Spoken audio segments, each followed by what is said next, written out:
All right, welcome. We are ready to go ahead and get started.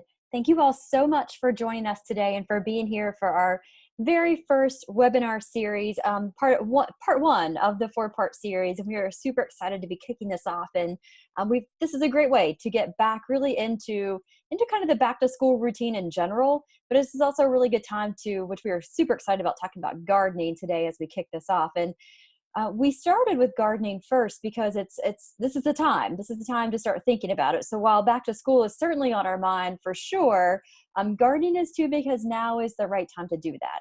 So we can't wait to be talking with you all about foods today, growing foods, trends in gardening, what to watch out for, and really just guiding you through every step of the way. We'll also be kind of showing you some other resources as we kind of go through this. It'll be very kind of hands-on. You'll see a lot of imagery around this too. Please ask any questions that you have. There is a chat feature on the right, so we'll make sure to kind of check that toward the end. So if you have any questions as we've talked about anything, feel free to put that in the chat, and we'll be happy to kind of check and circle back around with that before we're done. We'll also be recording this presentation for anyone. If you want a chance to get to show family members later or catch anything that you might have missed, we'll be sure to send you the recorded webinar version also.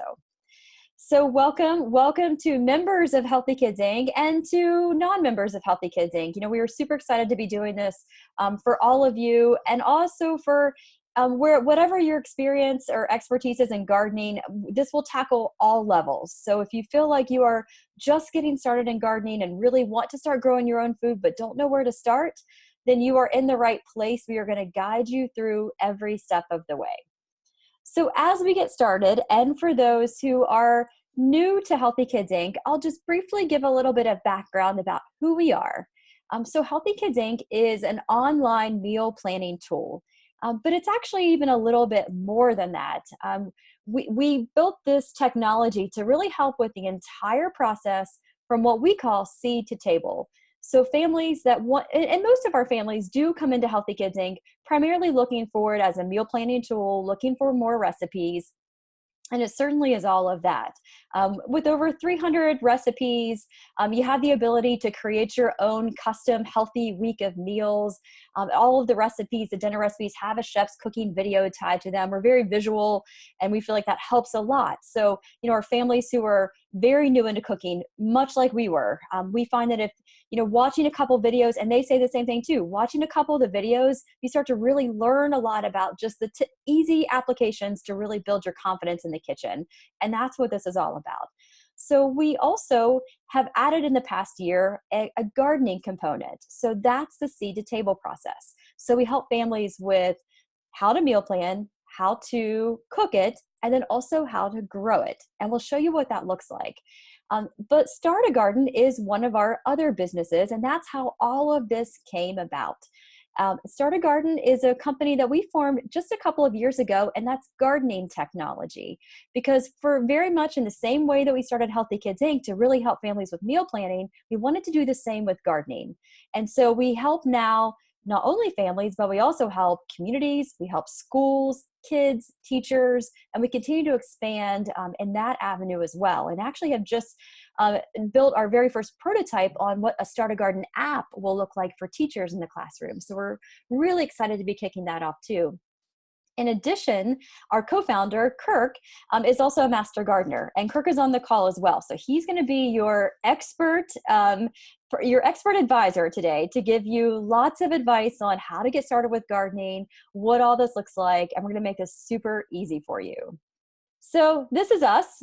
This is a picture of us. This is us in our normal, you know, this is not normal. This is not our normal picture, I would say, but this is who we are. But this is probably more like us. And this is where you will find Kirk most of the time. Just about every day he is spending some sort of time in the garden, and just, you know, in our own garden, which is not a very big garden. It's a small garden, but it's so fun. You know, that's his therapy, I think, pretty much. Don't you agree? Yeah. And this is not our garden. And this is not our garden. This was us actually helping with a community garden too. But, you know, part of this is just, you know, it's so fun to be out there and to get your hands in the dirt, but also to have the kids along in the process too. And that's where we really see the value. So as we get started with today's webinar, you know, we first wanted to share with you why gardening is such a hot topic right now. What is going on with this trend? Because right now, 1 in 3 families are starting to grow their own food, which is phenomenal. If you kind of look back at over the generations, I mean, we're almost going back to where our grandparents were, which is, growing those gardens and that sense of pride in growing your own food. And we're starting to see that trend evolve and grow and get roots again today. So why is this important? Well, here's what we're seeing. And we see this a lot from both the kids and we see it from adults. So we're kind of seeing it from all angles, but we know for sure that it helps with fruit and vegetable consumption. So the F&V stands for fruits and vegetables. So it helps with fruit and vegetable consumption. We know also that children on average are only consuming 1 fruit or vegetable a day. Those are the averages. Some states may see 2, but it's very minimal. So children are not getting a lot of fruits and vegetables. We know for sure that when children are a part of growing their own vegetables, they are more likely to eat it. Study after study after study shows it, and we've also seen it for ourselves. So from a children's perspective and from your family perspective, there's no greater value than really being able to just expose your kids to the growing process. This doesn't mean that you need a full acre in which to grow your food on. This is just simply a couple of containers of vegetables that they can pick off and they can taste. So that's really, really important in the process because, again, if they grow it, they will eat it. And we've also, in Kirk and I's work with a lot of teenagers and middle school and high school, there is such a trend for students who want to grow. They are actually asking for it. We see very little school gardens at that age in middle school and high school, but we're now seeing students who are saying, we want it. We want to be a part of it. It doesn't need to be a part of a classroom. It doesn't need to be a part of curriculum. We just want to go out and grow our own food. We want to be able to put that onto the salad bar. We want to be able to give it away. We just want to be able to grow our own food. And so that's really cool to see that kids now have a real interest in that. And the third item why it's really important is, food has the most nutrients when it is consumed right after it's picked. One of the exercises we do often when we're working with students is an exercise of them tracking how far their food travels to get to their plate each and every week.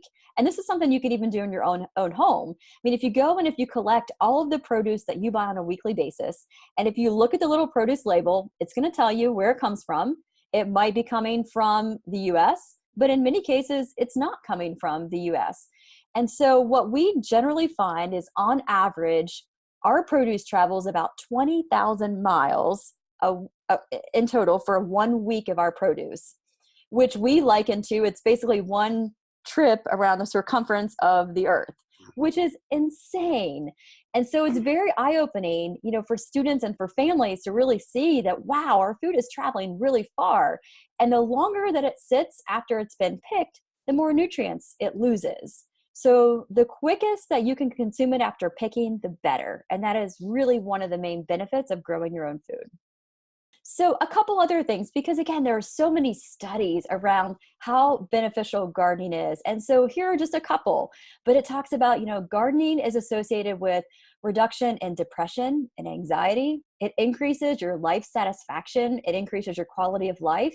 There is just such a sense of pride around growing your own food. Every time we are in a group where we're talking about gardening, it never fails that someone always remembers, oh, I remember being in my grandparents' garden, or I remember gardening with my grandfather. I remember what their garden was like, and I helped them out. Everyone seems to have a garden story. Most of the time it's from childhood, usually with a grandparent for the most part, but they just love and have that great sense of pride over it. And so I think that that's what we're starting to see is that we love the satisfaction that we get from growing. And it doesn't have to, again, we're not talking about anything major. You don't have to grow food for a whole year for your family. This is just a little bit of growing that really makes us feel good. And again, we've shown that vegetable gardening has been shown to encourage greater vegetable consumption, and it even helps more than nutrition education with children, which is fantastic.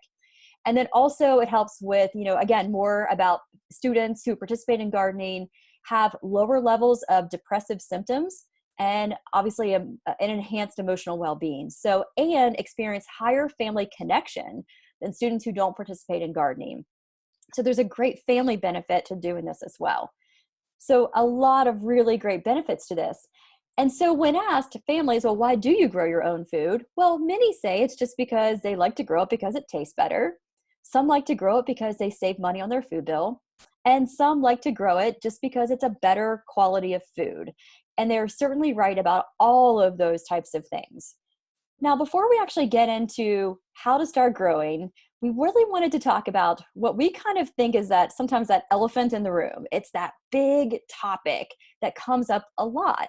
And sometimes there's a lot of confusion around organic and GMO and pesticides and this thing called glyphosate and what it means. So we thought we would just go ahead, let's tackle this first before we really get into the growing part of it. So first we want to talk about, well, what does it actually mean to eat something that is organic, to grow it or to eat it?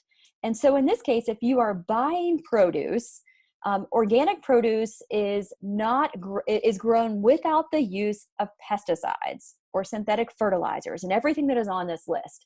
So it is going to be your produce that is grown without it. We grow ours organically too. It takes a little bit more effort for sure. And it's a little bit more creativity. Yes. But that's one of the beauties of it, is that you're confident in knowing that you can pretty much you can eat it right from the garden.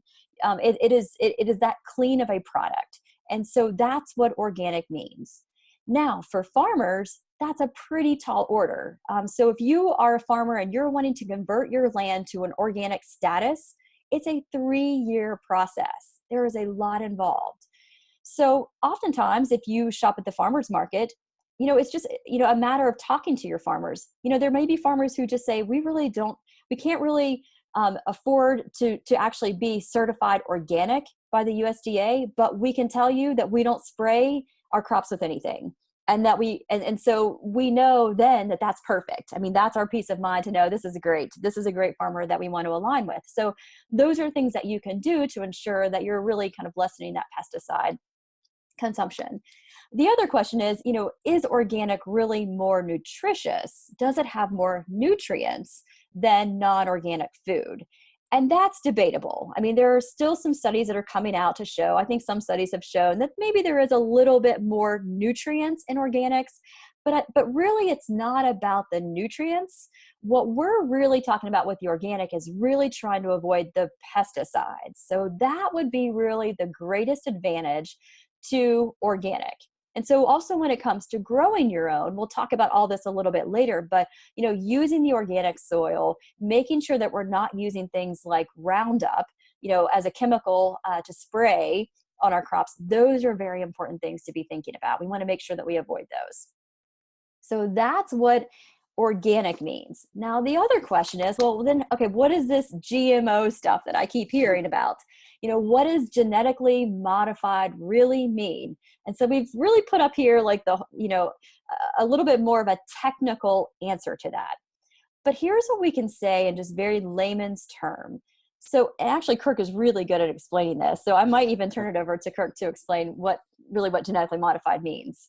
In most terms, genetically modified just means that they will go in and actually replace a part of the DNA of a plant with another organism, such as a bacteria, a virus, something else, to make the plant itself more sustainable in the environment into which they're trying to accomplish. It might be, a crop that's heavily diseased and they're trying to preserve it, such as like the Hawaiian papaya. Oh yeah, that almost went extinct. You'll see a lot of corn, the BT corn. And what that does is they inject a virus into the corn. But the main concern is, are you dealing with GMO seeds when you start to plant your own garden? You are not, I'd say at least 99% of the time, you will not find genetically modified seeds in seed packets that you buy at your everyday garden supply center. Most of these are big-time farmers that get these seeds. But one way to ensure that you don't is to just buy seeds that say organic, or buy heirloom seeds. And we'll talk about that a little bit later. But so that is genetically modified, just means that they have done something to the plant to change it from its original state.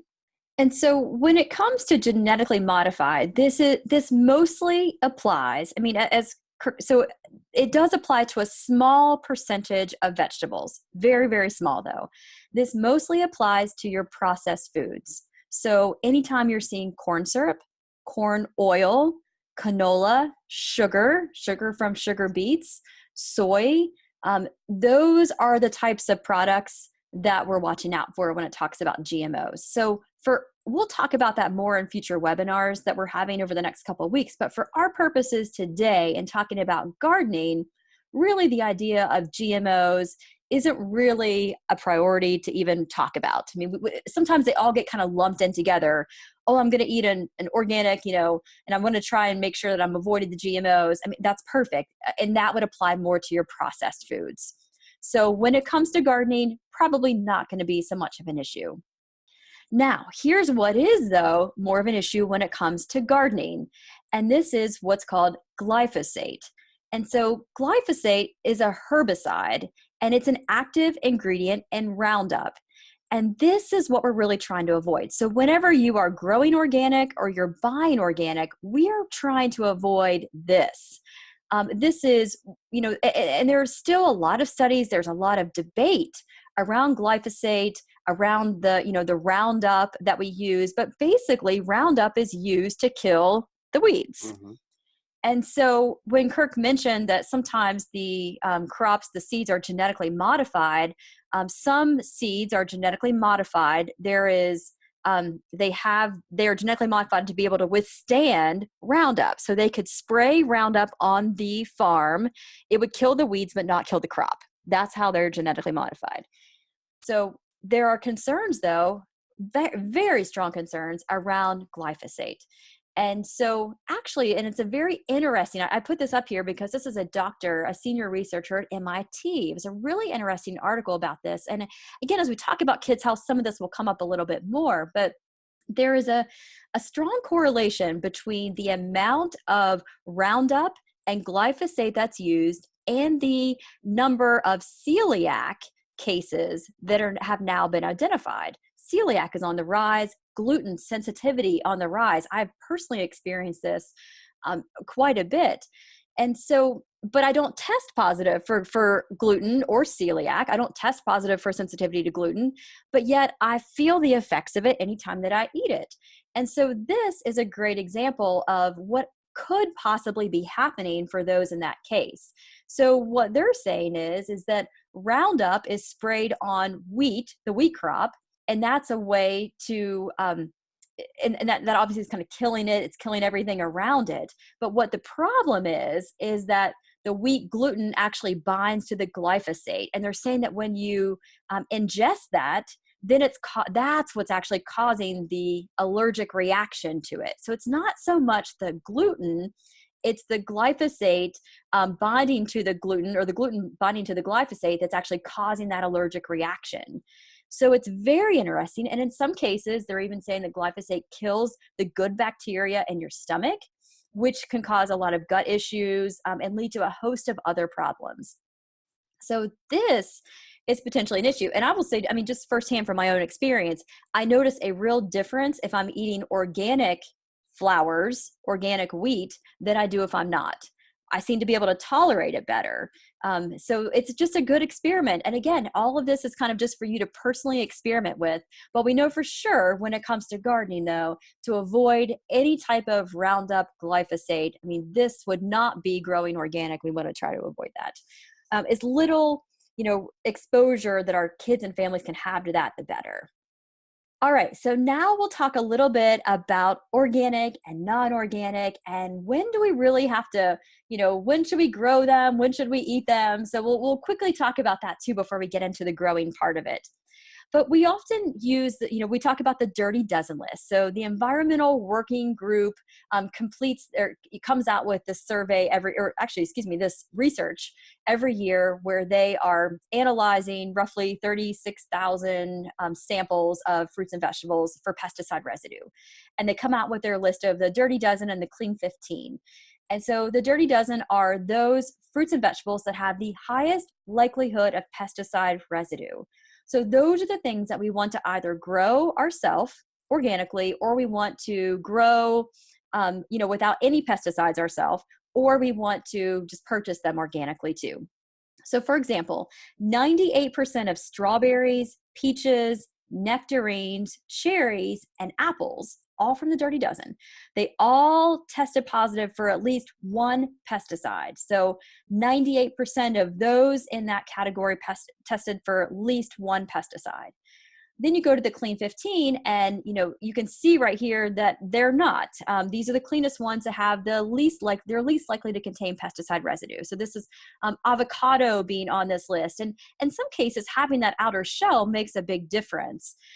So that's a big part of it, because you can see on the left, most of those are items that you're just going to eat. There is no outside shell. You're going to be consuming pretty much the entire part of it. Now, what they have tested, though, they've also tested inside of it. So sometimes those chemicals can leach inside, even if you have that outer shell. But that clean 15, though, these are items that have the least likelihood. So if you're buying these, then these are items that you don't have to purchase organic. You can feel better knowing that you're probably not going to have the pesticide concerns that you would if you were buying strawberries. So again, when it comes to growing, from the Dirty Dozen list, as we're starting to go into the fall season, spinach is one of those. Kale used to be on the Dirty Dozen list. It's kind of hovers a little bit still top up there, but spinach and kale and all of your leafy greens are great things that you can grow this time of year. In the hot summertime, your sweet bell peppers, your tomatoes, those are going to be great things to grow. Potatoes is something you could start to grow now. One thing when we're talking about not buying from, or not only buying organic, but when you think about like making your own homemade sauce, if you're not going to use, produce, if you're going to buy canned tomatoes, to buy organic that's a good tomatoes point. in a can. So even if you're not buying directly from the produce department, if you're buying it canned or jarred, Still look for that. Still look for organic. Good point.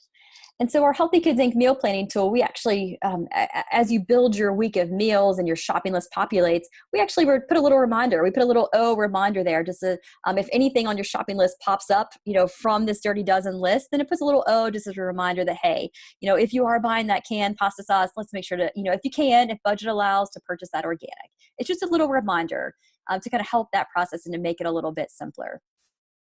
All right. So that really, hopefully that sums up, any questions or thoughts that you might have had about organic and, pesticides, and what is GMOs and what is this Roundup and glyphosate that we're starting to hear a little bit more about. Hopefully that helps to kind of, to tackle any questions that you had around that. Now we're going to talk about the actual gardening. So in the gardening world, they tend to, while it's all one season, and Kirk reminds me of this often, it's all one season, but generally you have, kind of spring gardening, and then you have fall gardening. And so, what makes fall gardening different? So I'll first talk about, what spring gardening is. So in the spring, generally you start your spring garden, in, roughly, February, March, you start thinking about it. But our whole goal in the spring is that we're trying to make sure that we don't start our gardens too soon, because we have to wait until the threat of frost has passed. Because if your plants, are damaged by frost, well, then we're going to lose them. And so the frost date is different in every part of the country. In the country, or I'm sorry, in the state that we live in, our frost date, what did we say? Was it? I believe it is beginning part of May. May, yes, is when you have the least threat of frost. So in many cases, and then you only have until about October. So in our state, we have from roughly May to October is really our growing cycle. So we have to make sure that we can get everything started in the spring early enough so that it's not, that we're growing within those. So sometimes in the spring, you start indoors first. So you might start in here in these little seedling pots that we have a picture of up here. So you might start those indoors.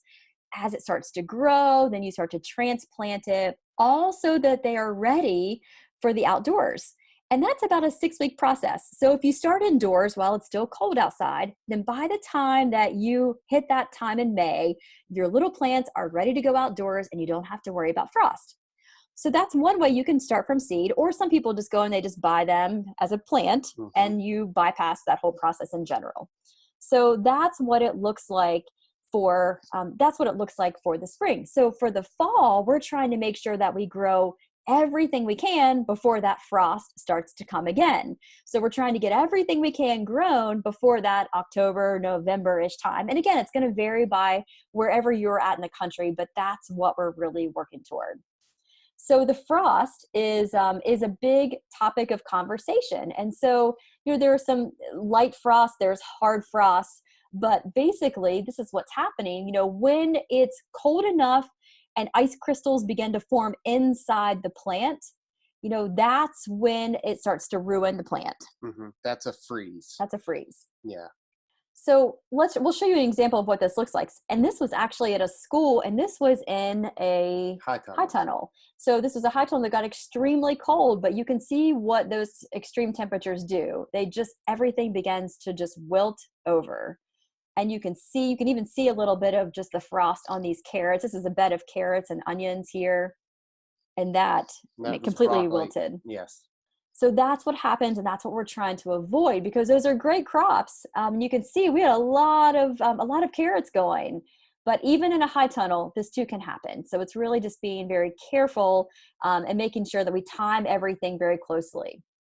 And you can see right here, though, the spinach seemed to do pretty well. We'll talk about why that did that in just a moment. So this is where the strategy comes in, and this is about when to plant. So as I mentioned, every part of the country is going to be a little bit different as to when you might have frost happen in your where you're growing at your home. And so it's really a matter of just starting to strategize. So in our case, we have about middle October is when we have to really make sure that we've gotten a lot of our planting done and our gardening done. So in this case, we have about 8 weeks. And so here's a list of all of the vegetables and that we're looking at, and we're going to look and see, okay, well, which ones of these can we plant and have ready to harvest in 8 weeks? And this is not, sometimes we have to really watch, because some are warm season crops who do best when it's really super hot out. Some do a little bit better in the cool weather, which we'll talk about in just a second. But this is the strategy that you use. It's and not too hard of a process. Obviously it just takes a little bit of effort to kind of see what that is. And this is a little bit complicated to look at, but these are the different growing zones across the country, and you can kind of see what the temperatures are and what it looks like. Yeah, this is the USDA map that roughly takes the averages over 30 years to determine what your growing zone is and what your average temperature is. And we've calculated all this in the website. So you put in your zip code and it spits out your growing zone. So what I'll do right now is actually just kind of show you the website, because again, it is a little bit complicated, but we've done much of this work then, for our users. So we'll go right here. So we are sharing this is the Healthy Kids Inc. page, and you can see right here, you can go to the Create a Garden feature. And so all you have to do is select indoor or outdoor. It's already going to pre-fill with your zip code. So it's already going to know that big map that we just showed. It's going to do all of that for you. So it's going to tell you exactly, what zip code, what zone that you're in for growing and what you can and can't grow. So now the website, all you have to do is select a vegetable that you want to grow. And so in this case, all of the vegetables that you can grow start to pop up, and we're going to try one. So let's just try a bell pepper just as a point of reference. Let's just say that right now at this time of year, we're going to try to see if we can grow a bell pepper. So you're going to enter next, and it's also going to tell you, it's going to guide you through what type of containers work best for growing the bell pepper. And we'll talk about all this too in just another moment. But if we try to grow the bell pepper right now, it's going to tell us, okay, that's probably not going to yield the best results.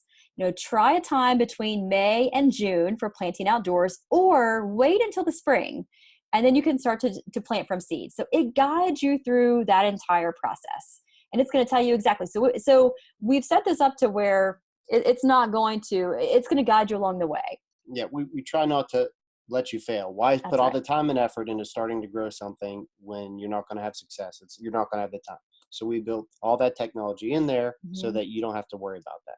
To make it super simple. So here's another example. Let's just say we wanted to look at leaf lettuce. that we'd love to be able to grow leaf lettuce this fall. Leaf lettuce is great because you can grow it in a number of easy containers.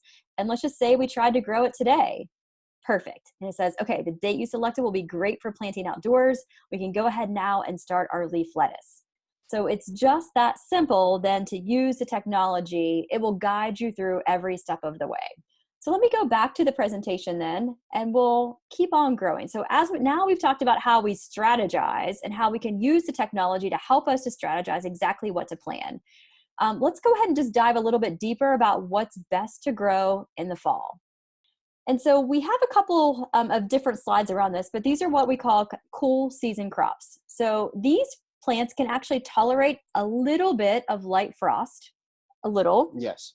And they are good for your spring and your fall gardens. So these are oftentimes things that you would also see that schools might grow too. Carrots, beets, leaf lettuce, different things. Chard, schools will grow those too, sometimes potatoes. So these are things that you could grow likely at your home too, depending on, again, where your growing season is. But these are things you could likely still grow. I mean, things like head lettuce, though, are going to take way too long. So you're probably not going to want to grow that. Period. But these crops are going to allow you to extend that date by a little bit based upon the type of frost that you have. But they do extend your growing season a little bit because they will tolerate that light frost.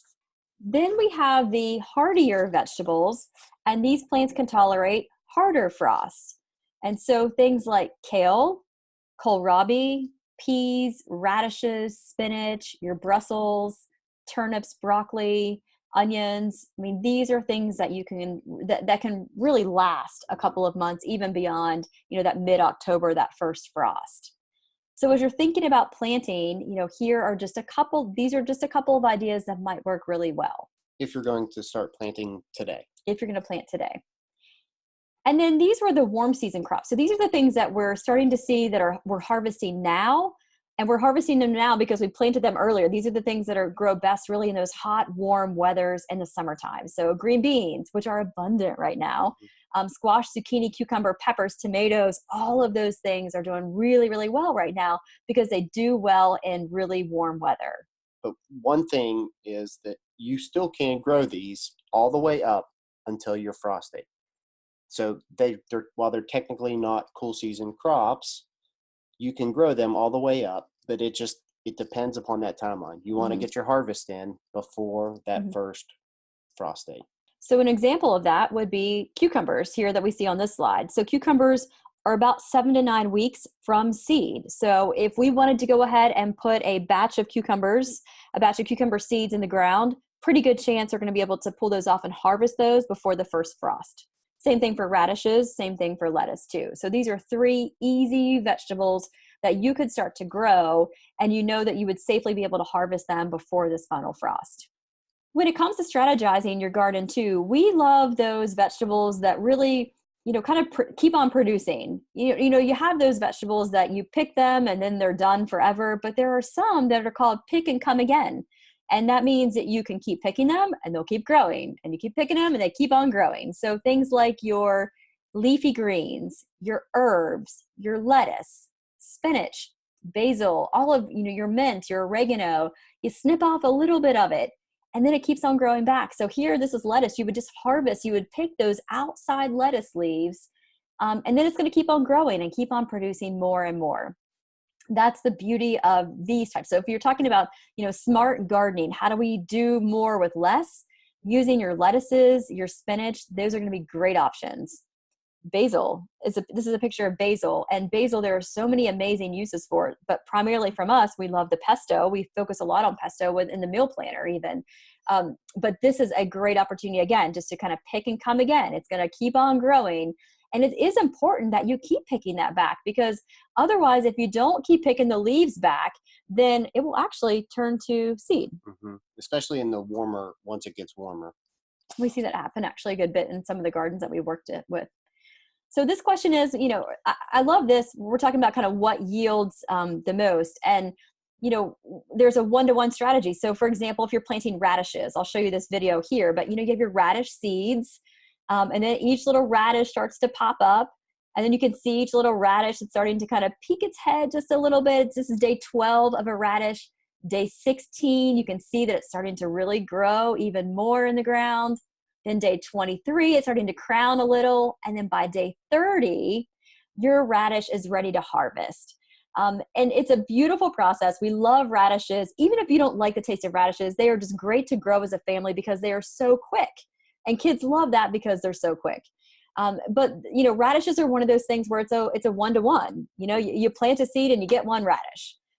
So other things like tomato plants, for example, you can see here on this list that if you plant one tomato, it's going to average quite a bit of tomatoes for you. One tomato plant might yield several pounds, couple pounds of tomatoes. And the same for zucchini. One zucchini plant could yield multiple zucchini. So, again, it's kind of looking for those types of things where you can get the most, kind of the most bang for your buck in many cases. Carrots are another great thing that you can grow too. And while carrots are a 1-to-1 ratio too, one seed equals one carrot, you can see here from this picture though, is that you can actually plant carrots pretty closely together. This was a community garden we were working with very recently, and the carrots were very little, but that was because the depth of the bed space, they grew as tall and long as they could. The bed space just didn't really allow for much more growth. And also, if you look on the right, when they put the seeds in each spot, they didn't go back and thin. So these are a little bit overcrowded. They should have thinned these out a little bit more, but still relatively, it'll be this tight of pattern when you grow your carrots. So they're super fun to grow, great for the kids. And it doesn't require a very deep container at all for the carrots. They're just going to be a little bit smaller, but super cute. And the kids can just literally pick them and eat them right away. It depends on the variety of carrot you go with. You can buy the short baby ones or the real long ones. The long ones. That'll make it dependent upon what size container you want. So when it comes to, our recommendations for, what yields the most, again, those things like your leafy greens where you can pick them and come again, your kale, your spinach, those are all going to be great things that are going to yield the most for you, make it a little bit easier. This is an example of what spinach looks like as you're growing it. We don't always, generally when we buy spinach at the grocery store, you generally find it in those pre-packaged containers. So in this case, this is what it's nice to kind of see what it looks like as you're growing it in a container or growing it in the ground. So you just pinch a little bit of it off. It's going to keep on growing and producing more, but it's super easy. And again, spinach is one of those things on the Dirty Dozen list. So if we can grow spinach, if that's a great takeaway from this in and of itself, is that now is a perfect time to grow spinach. Why not get that going in any pots or containers? It's super easy. All right, so now we will talk about how to prepare your garden space. And so I'm going to quickly hop back out here and show you one more image too. This is from one of our ebooks, which is called Getting Started with Gardening from Seed to Table. But, one of the things that we love container gardening. We just think, we have containers and we also have an actual garden bed, but there's so many great things that come from having containers because you can keep them close by. You can contain if there are any issues. It's not going to impact all of the other plants around them. We love container gardening. And so this is a quick guide as to acceptable grades of plastic to use when gardening. And usually on the bottom of your container, it's going to have a little plastic symbol with the number. So these are acceptable grades of plastic to use for gardening. Other points to keep in mind are, obviously make sure that anything that you're using has good drainage holes. And we'll show you an example of what that looks like in just a second. But also no aluminum, because the aluminum could leach into the soil. And that would include any type of soup cans, soda cans, coffee cans, things like that. And then also we really discourage terracotta. Although terracotta is everywhere and it's beautiful, the problem with terracotta is it gets really, really hot and it dries your soil out really quickly. So it's hard to keep your plants. It's a high maintenance container. Very much. We love this earth box. We've been recommending that for years. Many of our schools that we work with use the earth boxes too. They come on wheels. And you can wheel them all around, which is really nice. But the earth box is great because you can see everything that you can grow within that. I'll go back to the Healthy Kids site too, just to show you very quickly as you're strategizing to what you can grow, you also can select. So as you select outdoor, you can select a pot that you have. So if you have any of these types of pots already, then we'll tell you exactly what you can plant in them. So let's just say, for example, you have a small deck planter box and you want to know exactly what you could plant in a container that is this tall. Well, here's a list of it. And these are going to be mostly your herbs, but at least it's going to do all that work for you so that you know. You're going to know that you can plant leaf lettuce, you can do radishes, you can do basil, you can do some chives. So those are things that you'll be able to strategize by using the whole seed to table meal planner. Here's another version of an earth box. And this one is a little bit deeper. So you're going to see that you can grow a lot more in that. You can actually grow cabbage in that. You can grow cucumber in it. You can grow your tomatoes in that. So it's going to tell you everything that you can grow.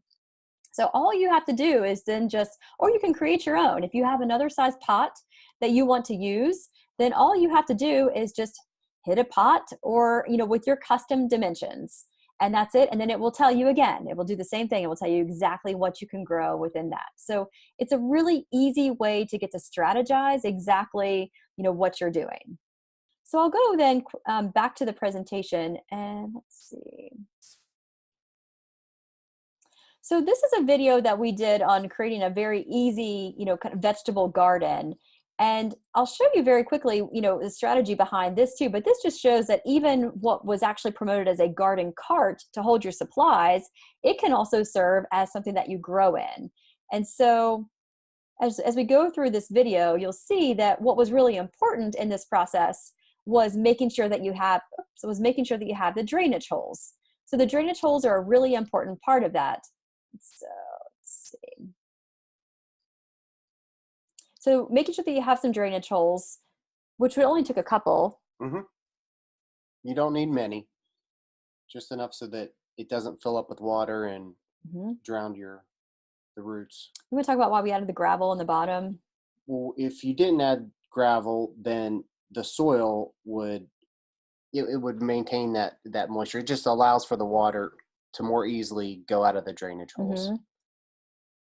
Plus it saves on how much soil you need to fill in the container. And the other piece that we added was a piece of PVC piping, which you can use then for the watering. Correct. And so this is going to make sure that your soil is getting plenty of water. And when you're watering, just as we did in this one and with the earth box, you try and water from the ground up. So a lot of those containers you find in your garden supply center, a lot of them are converting to this, because what that does is when the water's at the bottom, the roots are going to go deeper to get that water source and be more healthy. So when it is dry, the roots aren't up at the surface and it dries out and kills the plant. The roots are going to be deeper and healthier, and it just allows the moisture in the soil to maintain a more even moisture content. Awesome. So after you have your container ready, and again, you can use the site to kind of help you determine exactly what container, but once you have it, making sure that it's that proper, food grade plastic, making sure it has plenty of holes and drainage holes, and then also the watering mechanism too, which is really important. Then the other part of it is the soil and the fertilizer. And so in this case, we would recommend that it would be an organic soil. Correct. Which is really pretty inexpensive to find. You can find this at any of your, Yes. Home Depot, Lowe's, Walmart, whatever it might be. The organic just means that there hasn't been any pesticide or herbicides, or it's been usually it's been tested to be safe, that there are none of those materials in it. A lot of it is just decomposing wood and soil. You can make it from your own compost, anything that doesn't have any of the pesticides or herbicides in it. Awesome. And then this is going to be a little bit of extra food for it. Yep. So before you plant, you want to mix in your fertilizer, something that's highly soluble, and then you can go in and as your plants start to grow, reapply a little bit, side dress your plants a little bit with something real low, like a 5-5-5 or a 10-10-10, to just continue to feed your plants as they continue to grow. Awesome. So that really takes care of the entire growing process, and as simply as we could make that. And again, just to kind of recap what we talked about. And so we know that, I mean, the trends in gardening are growing, and we know the benefits of doing that with our family and our kids. Fall is the perfect time to start that because they're very easy plants that we can grow. A lot of your leafy greens and your spinach and your lettuces, it might be a great time for radishes and carrots, different things like that. So right now we're looking for things that are a little bit hardier, that can withstand some of those cooler temperatures, but also that produce, a nice crop for your family. So to be able to eat fresh and just be able to go pick it is just such a wonderful thing. And anytime that you can grow any items off that Dirty Dozen list, it's really, really important. So the fall growing season is actually really fun. It's really pretty easy. It's easier, I think, than even spring, because spring we often kind of get into that routine of planting from seed and then transplanting and going through all of that, which, takes a couple of weeks in and of itself. So, the fall growing process is really just a little bit easier, very, very easy. So, and again, there's plenty of things that you can grow in this next 8 to 10 weeks. Again, those smaller things like your leafy greens and all of your herbs are going to be great choices. Your radishes, even some carrots in some cases, those would be good ones that you could go ahead and start with. So that really takes care of everything we have. I hope that this has helped to get you started. Again, some of it can be a little bit confusing. So we hope the technology helps with much of that to really take some of that work out. If you have any questions, just feel free to let us know. Also, we also have a couple of other webinars that are coming up too that we hope that you'll join us for. Next week, we are doing these once a week for the next couple of weeks. Next week we are tackling back to school, breakfast, and lunch. We're going to also talk during that time about some of the best products to buy that really make this process even easier. And we'll also cover snacks too, but we'll cover some of our favorite recipes, but really more importantly, just some of the best strategies for making sure that our kids are getting the best products possible. The following webinar past that is going to be meal planning. We're going to talk all about meal planning, how to make it easy. Again, that's one of the main reasons that the folks come to our website is for meal planning help. And sometimes it seems to be that dreaded task that we just hate doing. So we're going to talk about how you make it super easy and effortless. So if you'd like to join us for that, we would love to have you. And then finally, we'll be talking about kids' health in our very last one. And we cannot wait for this one. This is really a compilation of, our last 7 years with Healthy Kids Inc. since we started this company, of really what we have seen that works, what really isn't still working. There are a lot who are trying things, but they're just not seeing a whole lot of success. So we're going to talk about what we're seeing that's really successful, what's helping, and just top tips and foods and recipes and products to buy that really just take your family to a whole new level. And if you're not a member of Healthy Kids Inc., we encourage you to join. We have a special promotion right now for back to school with a very deeply discounted price to be a part of our membership and a part of our community. So we hope that you'll check that out. It's healthykidsinc.com. And you can find information for all these webinars, stay up to date with us on our Facebook and our Instagram and our Twitter accounts to see where the link is to RSVP back for all of these. So thank you so much for joining, and we cannot wait to talk to you again next week. We hope you've enjoyed this. We'll be sure to send you out the replay of it soon. But in the meantime, have a great week, and we'll talk to you again next week. Thanks, everyone.